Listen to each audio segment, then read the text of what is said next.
My son Iggy was only 15 when he ended his life in April 2019.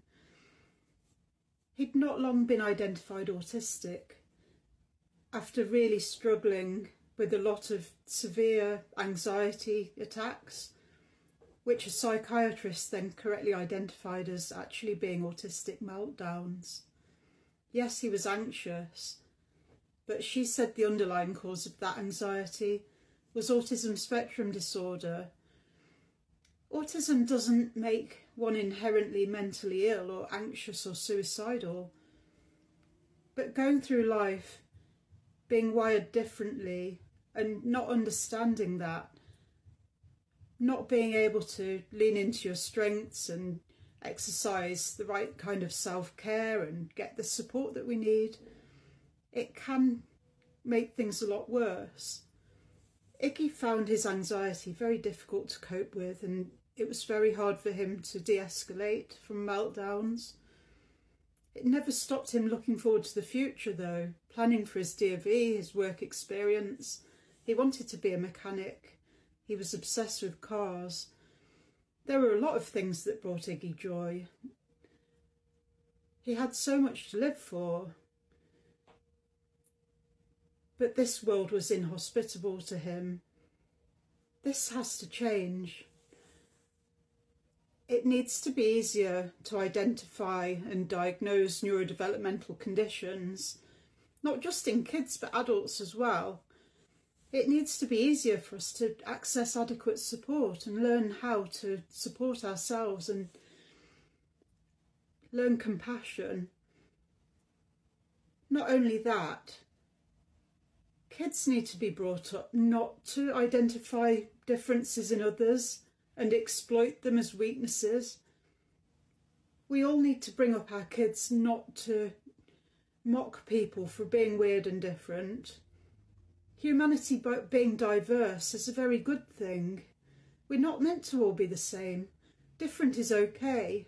Weird is wonderful.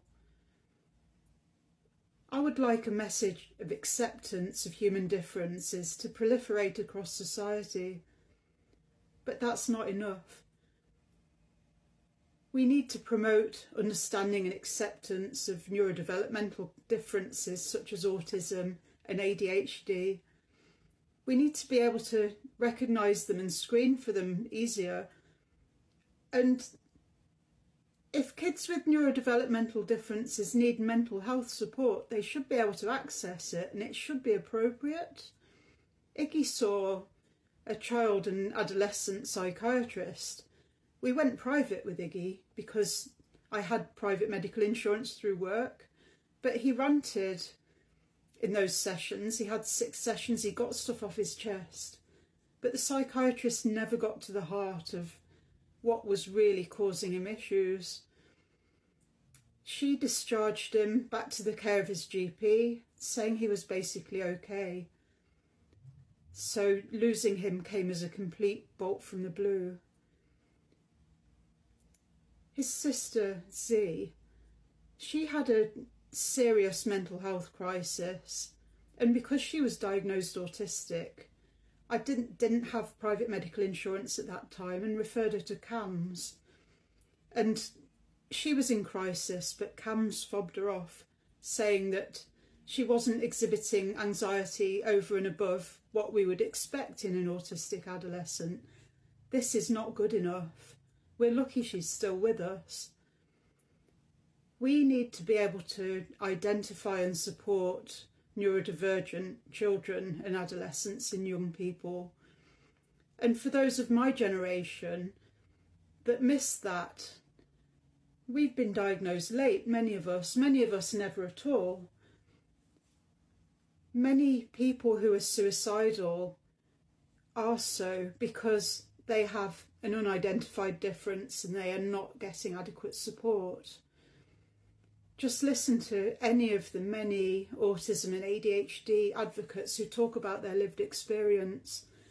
They always talk about feeling suicidal when they were unsupported and didn't understand why they struggled with things that their intellectual peers took for granted, why they had issues with accessing education, holding down a job, relationship difficulties, sometimes being vulnerable to abuse. We need to work out what's happening here and make sure that people are not struggling like that, that this world is inhabitable for all kinds of minds. And we need to teach psychological safety, psychological skills and resilience. We need to bolster some egos and protect self-esteem. People need to know that all brains are different, and that doesn't mean that some of us are defective, that we've all got a place on this earth and in this society. Different is okay. Let's make this world hospitable for everybody.